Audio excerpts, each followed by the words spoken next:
नमस्कार दोस्तों, मैं हूं जितेंद्र शर्मा। आज आपके सामने मैं लेकर के फिर से उपस्थित हुआ हूं एक नए विषय को, जिसका कि नाम है समास प्रकरण।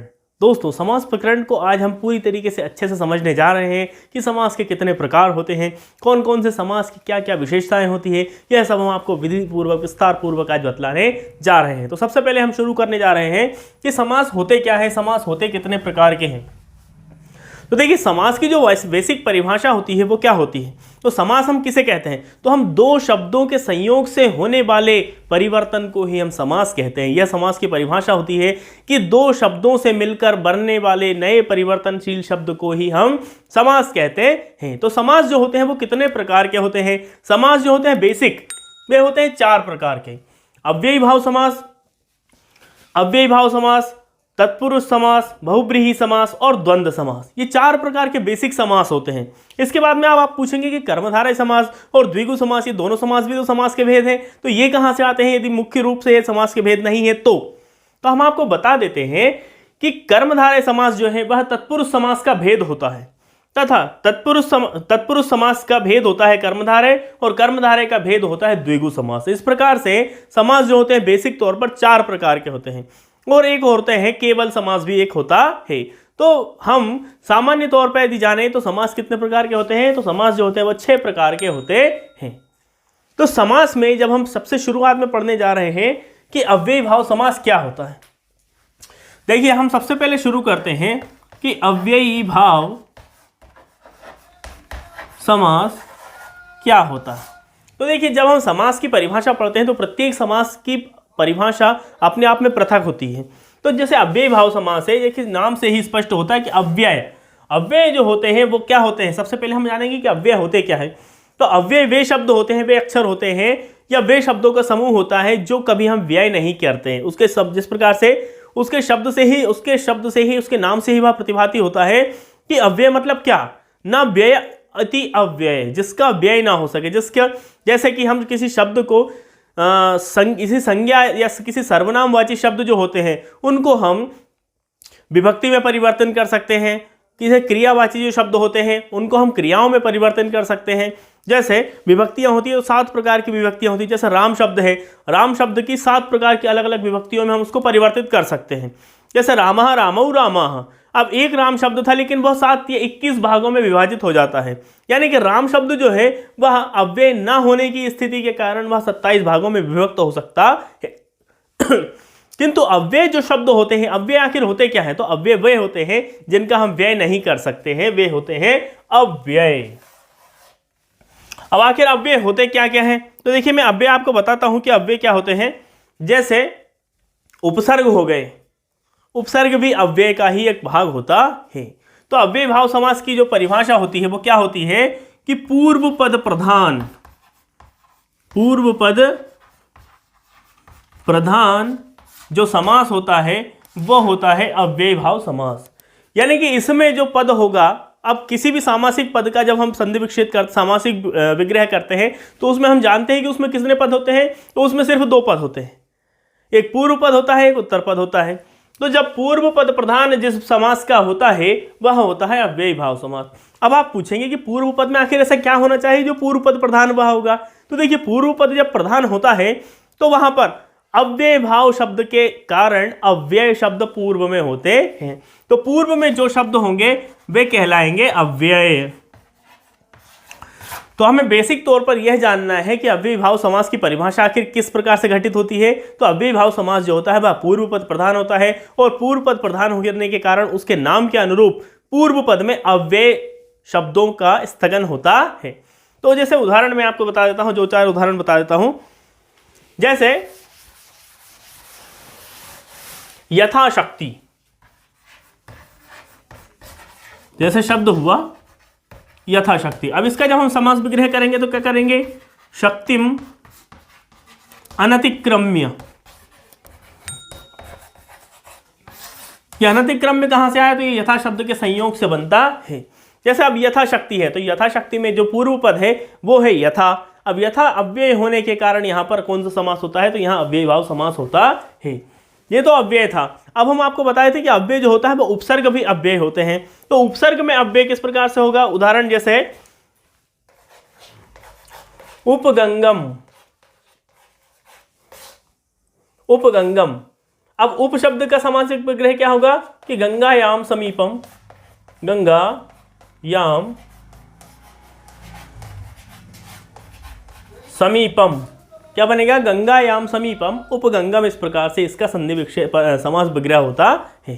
तो देखिए यहाँ पर जो उप शब्द है, जो है वह क्या है? वह उपसर्ग है, और उपसर्ग होने के कारण यहाँ पर कौन सा समास होता है? अव्ययी भाव समास होता है। इस प्रकार से बहुत सारे उदाहरण हैं, जैसे उपशरदम, अध्यात्मम, अधिहरिहि, पंचवटी, पंचवटी तो नहीं, अनुरूपम, अनुशासनम, अनुविष्णु। इस प्रकार से जहां जहां हमें उपसर्ग दिखाई देता है वहां वहां हमें अव्ययी भाव समास को जानना होता है। तो हम समझेंगे कि वहां पर कौन सा समास होगा, वहां पर अव्ययी भाव समास होता है। तो ये तो था अव्ययी भाव समास। इसके बाद हम आपको दूसरा समास पढ़ाने जा रहे हैं कि द्विगु समास क्या होता है। बड़े ही आसानी से समझ में आ जाएंगे, बड़ी कठिन चीज नहीं है। अब देखिए मैं आपको बताता हूं कि द्विगु समास क्या होता है, द्विगु समास की परिभाषा क्या होती है, द्विगु समास में किस किस प्रकार से उदाहरणों का द्विगु समास, क्या इसकी परिभाषा होती है। तो देखिए द्विगु समास जो होता है उसकी परिभाषा आखिर क्या होती है। संख्यावाची शब्द जब पूर्व में आएगा, यानी कि पूर्व पद में कौन सा संख्या शब्द आएगा? संख्यावाची शब्द। संख्यावाची शब्द जब पूर्व पद में आता है तो वहां पर द्विगु समास होता है। द्विगु समास जो होता है वह कब होता है? तो वहां पर संख्यावाची शब्द पहले आना चाहिए। जब पहले भी संख्यावाची शब्द आ जाएगा तो हम वहां पर कौन सा समास जानेंगे? वहां हम जानेंगे द्विगु समास। जैसे उदाहरण में आपको बतला देता हूं, जैसे कि उदाहरण है पंचवटी। पंचवटी शब्द। अब देखिए यहां पर जो पंच शब्द है, पंचवटी में जो पंच शब्द है वह एक संख्यावाची शब्द होता है, और संख्यावाची शब्द होने के कारण इसका जो समास विग्रह होता है वो होता है पंचानाम बटानाम, पंचानाम बटानाम समाहारः, बटानाम समाहारः। जहां भी समाहार विग्रह में जब भी हम द्विगु समास के उदाहरणों का समास विग्रह करते हैं तो वहां पर समाहार शब्द का सन्निवेश अत्यंत आवश्यक हो जाता है, और वहां होता ही है। तो इसका मतलब होता है कि पंचानाम बटानाम समाहार, अर्थात 5 बटों का समूह, 5 बरगद के बट मतलब होता है बरगद के वृक्ष को हम कहते हैं, तो 5 बटों का समूह उसको हम कहते हैं पंचवटी। तो देखिए यहां पर पंच शब्द जो था वह था संख्यावाची। वह कौन सा शब्द था? तो वह था संख्यावाची, और संख्यावाची शब्द होने के कारण यहां पर कौन सा समास होता है? तो यहां पर समास होता है कौन सा? द्विगु समास। कौन सा समास होता है? द्विगु समास यहां पर होता है। जैसे नवरत्नम, नवरत्नम, इसका समास विग्रह क्या होगा? नवानाम रत्नानाम समाहारः। क्या बनेगा इसका समास विग्रह? कि नवानाम रत्नानाम समाहारः, अर्थात 9 रत्नों का समूह। देखिए यहां भी समाहार आया और यहां भी नव शब्द आया। अब देखिए नव शब्द जो होता है वह क्या होता है? संख्यावाची वह शब्द होता है। तो संख्यावाची शब्द होने के कारण यहां पर कौन सा समास होता है? तो यहां पर समास होगा द्विगु समास होता है। आपको अत्यधिक परेशान होने की आवश्यकता नहीं है। जब भी हम जानेंगे कि संख्यावाची शब्द जहां जहां भी आएगा वहां पर हमें द्विगु समास को जानना होता है। लेकिन कुछ संख्यावाची शब्द बहुब्रीहि समास में भी आते हैं, तो उसके मैं आपको बहुब्रीहि समास जब अभी पढ़ाऊंगा इसके बाद मैं आपको क्लियर कर दूंगा उसमें। तो इसके देखिए और भी बहुत सारे उदाहरण होते हैं, जैसे पंचगवम, त्रिभुवनम, शताब्दी, त्रिपथम, पंचवटी, नवरत्नम, सप्तर्षि, चतुर्योगी, चतुर्भुजः। चतुर्भुज नहीं होगा, चतुर्भुज किस प्रकार से परिवर्तित होगा मैं आपको बताऊंगा। तो अब देखिए मैं अगला समास आपको पढ़ाता हूं, बहुब्रीहि समास क्या होता है। तो देखिए बहुब्रीहि समास भी मुख्य सामासिक, बहुब्रीहि समास मुख्य समासों में से एक होता है। अब देखिए जहां हमने अव्ययी भाव को पढ़ा था कि अव्ययी भाव समास जो होता है वह पूर्व पद प्रधान होता है, तो बहुब्रीहि समास भी कुछ ऐसा ही है। बहुब्रीहि समास में अन्य पद प्रधान होता है, अन्य पद प्रधान होता है। बहुब्रीहि समास में क्या होता है, बहुब्रीहि समास की जो विशेषता होती है, उसकी परिभाषा होती है, वो क्या होती है, तो वो होती है कि अन्य पद की यहाँ पर प्रधानता होती है। यानी कि दो पद जो होते हैं, दोनों पद में से दोनों ही प्रमुख नहीं रहेंगे, अन्य पद यानी तीसरा कोई उसका अर्थ निकलता है, वह तीसरा पद उसका प्रधान होता है। जैसे उदाहरण में आपको बता देता हूं कि जिस पद में अन्य पद प्रधान होता है, और अन्य पद प्रधान होने के कारण, जैसे उदाहरण में आपको बता देता हूं, जैसे पीतांबरा,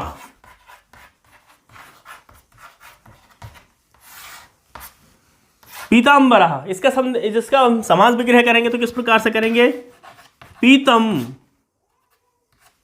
अंबरम यस्य सह।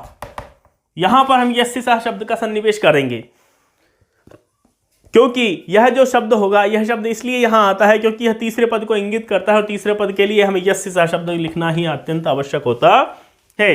जैसे पीतांबरा शब्द का तात्पर्य होता है कि पीतम अंबरम यस्य सह, अर्थात पीले हैं वस्त्र जिसके, अंबर का तात्पर्य होता है वस्त्र, अंबर शब्द का तात्पर्य होता है वस्त्र, कि जो पीले हैं अंबर जिसके, तो पीले वस्त्र जिसके हैं मतलब कौन, या तो विष्णु भगवान होंगे या कृष्ण भगवान होंगे, तो दोनों ही हो सकते हैं। यहाँ पर कई जगह पर, कई पुस्तकों में कृष्ण भगवान भी लिखा रहता है, कई पुस्तकों में इसका अर्थ जो होता है, तीसरा अर्थ जो होता है वह भगवान विष्णु भी लिखा होता है। तो आपको जानना है कि देखिए दो पद थे यहाँ पर, पीतम था और अंबर था, तो ना ही पीतम प्रधान हुआ ना ही अंबर प्रधान हुआ।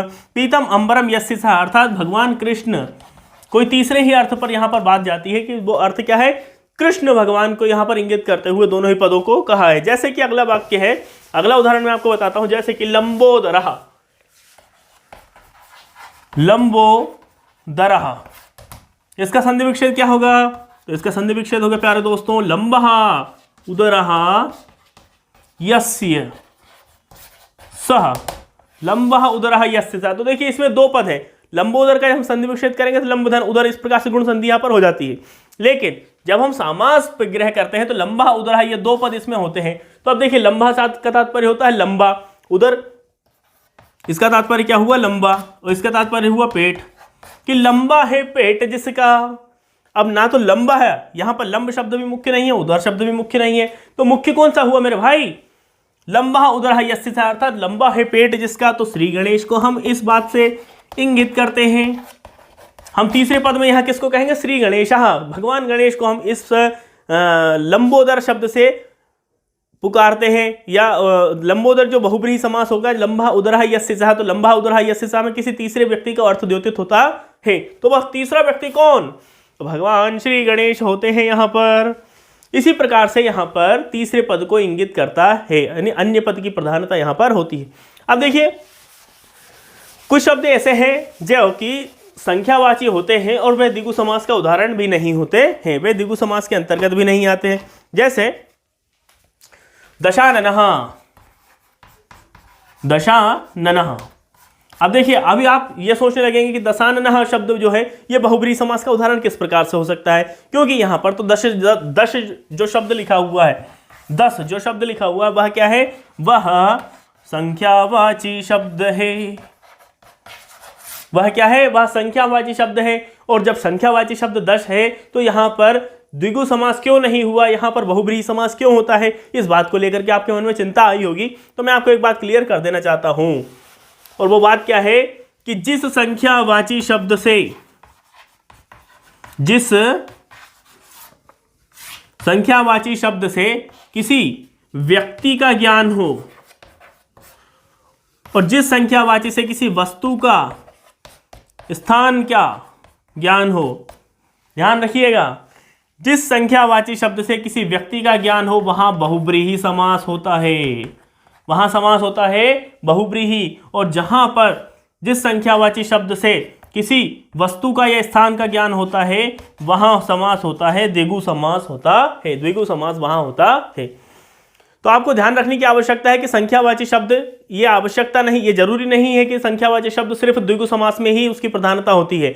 उसकी प्रधानता कहाँ भी हो सकती है, वो बहुब्रीहि समास के अंतर्गत भी आ सकता है। लेकिन बहुब्रीहि समास के अंतर्गत जब आएगा तो वहां पर एक कंडीशन फॉलो होती है, अब वो कंडीशन कौन सी फॉलो होगी, ये आपके सामने आती है कि जिस संख्यावाची शब्द से किसी व्यक्ति का ज्ञान होता है वहां बहुब्रीहि समास होता है, और जिस संख्यावाची शब्द से किसी वस्तु का या किसी स्थान का ज्ञान होता है वहां पर द्विगु समास होता है। तो देखिए, इसके पहले जब हमने द्विगु समास पढ़ा था तो वहां बहुत सारे हमने उदाहरण पढ़े थे संख्यावाची शब्द के, जैसे पंचवटी। अब देखिए, पंचवटी जो शब्द है उससे हमें किसी व्यक्ति का ज्ञान हो रहा है क्या, वहां हमें किसी बट का यानी किसी वस्तु का इत्यादि का हमें ज्ञान हो रहा है कि 5 बटों का समूह, त्रिभुवनम 3 भुवनों का समूह, तो वहां पर भवन अर्थात स्थान या वस्तु का ज्ञान हमें हो रहा है। लेकिन यहां पर जो शब्द है नया कि दशानन, दशानन शब्द में जो 10 शब्द है वह संख्यावाची है, लेकिन इस संख्यावाची शब्द से हमें किसी तीसरे व्यक्ति का ज्ञान होता है, अर्थात किसी व्यक्ति का हमें बोध होता है। तो हम इसका समास वगैरह किस प्रकार से करेंगे, दशः आननः यस्य सः, कि दशः आननः यस्य सः, अर्थात 10 है आनन जिसके, आनन का तात्पर्य होता है सिर, आनन का तात्पर्य होता है सिर, कि 10 है सिर जिसके, किसके, ना 10 प्रमुख है ना आनन प्रमुख है। तीसरा व्यक्ति कौन, तो रावण, तीसरा व्यक्ति कौन हुआ, रावण, अर्थात दशानन शब्द से किसको द्योतित करती है, किसको इंगित करके दशानन शब्द कहा जाता है, तो दशानन शब्द हम कहते हैं रावण को। तो देखिए, आपको समझ में आ ही गया होगा कि जहां पर अन्य पद की प्रधानता हो, अर्थात दोनों ही पद जहां पर प्रधान ना हो वहां पर तीसरा पद कोई प्रधान होता है तो वहां पर होता है हमारा समास कौन सा, बहुब्रीहि समास होता है। तो दोस्तों, हम अगली वीडियो में आपको नीचे के 3 समास हम पढ़ाने, बचे हुए जो 3 समास हैं उनको हम आपको पढ़ाने जाएंगे। तो इस चैनल को लाइक कीजिए, शेयर कीजिए वीडियो को, और सब्सक्राइब तो कर ही दीजिए। धन्यवाद।